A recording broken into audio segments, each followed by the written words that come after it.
Kolhapur special झणझणीत असा कटवडा बनवूया. चला तर बघू शकता किती छान झालेला आहे. बघू शकता, मी तुम्हाला तोडून पण दाखवणार आहे. किती छान झालेला आहे बघू शकता तुम्ही. एकदम छान झालेला होता. आता चला तर मग सुरुवात करूया. मी आता कढई घेतलेली. कढई आपल्याला आता गॅसवर ठेवायचं आहे. कढईमध्ये कांदा टाकायचे, 2 छोटे छोटे कांदे कट करून टाकायचे आपल्याला आणि व्यवस्थित परतून घ्यायचं आहे.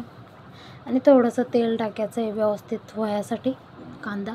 तर एक टमाटर कट करून टाकलेलं आहे मी, ते पण चांगलं भाजून घ्यायचं आहे आपल्याला व्यवस्थित.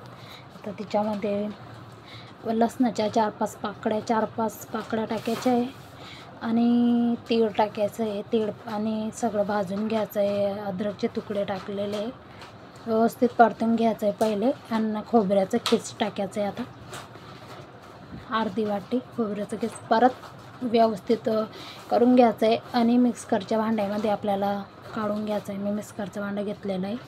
तर आपल्याला थोडं थोडं करून सगळं काढून घ्यायचं आहे बघू शकता. आता काढणं झालेलं आहे.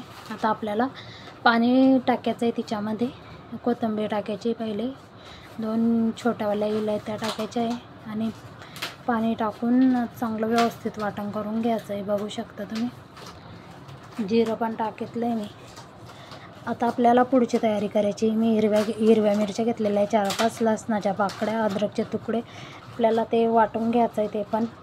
आता मी कढई घेतलेली. कढईमध्ये आपल्याला जिरं टाकायचं आहे. जिरं चांगलं व्यवस्थित भाजून घ्यायचं आहे. कढीपत्त्याचे पानं टाकायचे, जो ठेचा बनवला होता ते टाकून घ्यायचा आहे, व्यवस्थित परतून घ्यायचं आहे.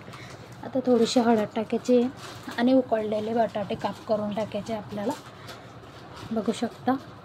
आणि आता आपल्याला पहिले व्यवस्थित मिक्स करून घ्यायचं आहे. या पद्धतीनं मिक्स करून घ्यायचं व्यवस्थित. आता मीठ टाकायचं आहे, परत मीठ टाकलं आहे, व्यवस्थित मिक्स करून घ्यायचं आहे. मिक्स करणं झालं की बघू शकता की आज बंद आहे आपला. आता आपल्याला मिक्स करून घ्यायचं आहे थंड. आता कोथिंबीर टाकायची आपल्याला, व्यवस्थित मिक्स करणं झालं. एका साईडला ठेवून द्यायचं आहे. तर दुसरी कढई घ्यायची, तिच्यामध्ये तेल टाकायचं आहे आपल्याला. आपण कट तयार करून घेणार आहे इथं. आता जे आपण वाटण केलेलं होतं ते टाकून द्यायचं आहे. व्यवस्थित थोडंसं पाणी टाकून ते पण टाकून द्यायचं आहे. लाल तिखटचा 1.5 चम्मच, धनिया पावडर आणि गरम मसाला आणि मिक्स करून घ्यायचं आहे व्यवस्थित बघू शकता.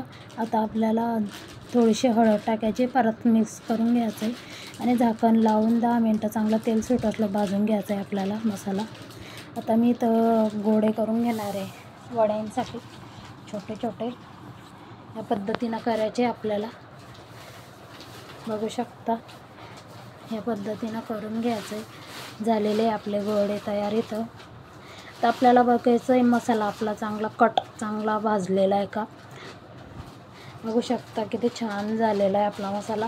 आता आपल्याला त्याच्यामध्ये गरम पाणी टाकायचं आहे, व्यवस्थित हे करून घ्यायचं आहे.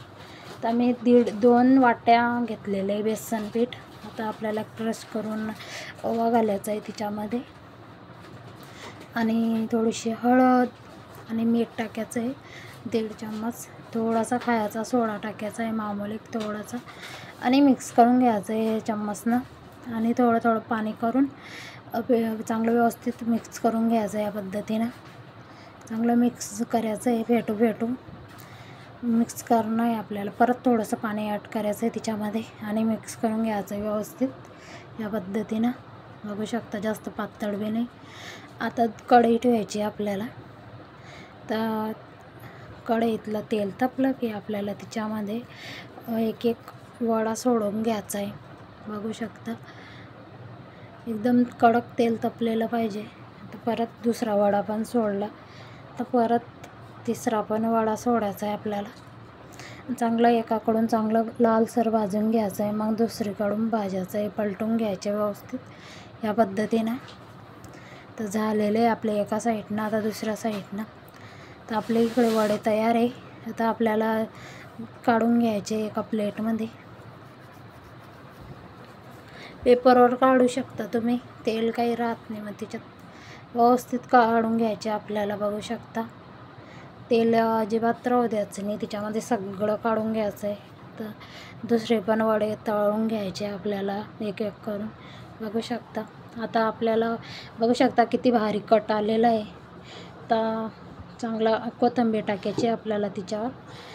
बघू शकता एकदम छान झालेला आहे आपला कट. आता आपल्याला ताट लावून घ्यायचं आहे. एका प्लेटमध्ये मी कट आणि वडे घेतलेले आहे. आता आपल्याला ताट करून घ्यायचं आहे. मी ब्रेड घेतलेले, कांदा कट केलेला, वरतून आपल्याला शेव टाकायचे, बारीक शेव टाकणं झाले की जाड शेव टाकायचे आणि थोडीशी कोथिंबीर टाकायची. बघू शकता किती छान झालेलं आहे आपल्या इथं कटवडा. एकदा माझ्या पद्धतीने नक्की ट्राय करा आणि चॅनलवर नवीन असाल तर सबस्क्राईब करा. बघू शकता किती छान झालेलं आहे. या पद्धतीनं नक्की ट्राय करा. Like, share, subscribe. धन्यवाद. Bye bye.